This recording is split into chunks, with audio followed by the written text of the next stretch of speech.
In life, we will experience stress. Stress is what it means to be human. But the practicing and learning how to go into autonomic arousal, that fight, flight, freeze, etc., knowing how to go into that and then how to reliably bring yourself out of that creates, number one, a sense of personal power, which is the antidote to anxiety, is having power and agency and knowing what to do if stress strikes, no matter where you are.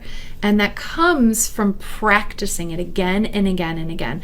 But we want to do it in a way that is objectively safe and where you're in control. We call it systematic desensitization. And so what that means for the non-clinicians listening to this conversation is we want to gently expand your window of tolerance, gently expand your ability to feel activated and able to come down. So what does this mean practically? So number one is you want to do things that feel a little bit stressful, a little bit activating. So I use the example of a high ropes course quite often, where you go up on the high ropes course. It's high. It's objectively kind of freaky, depending on if you have a penchant for a fear of heights. And then you have the control to be like, I'm going to stand here in my power for 30 seconds, and then I'm going to get down, and then I'm going to breathe, get back to my body, and then you're going to do it again. Other people may practice this process with yoga, where they go into a difficult pose, difficult for them, which we all have our varying levels of skill. So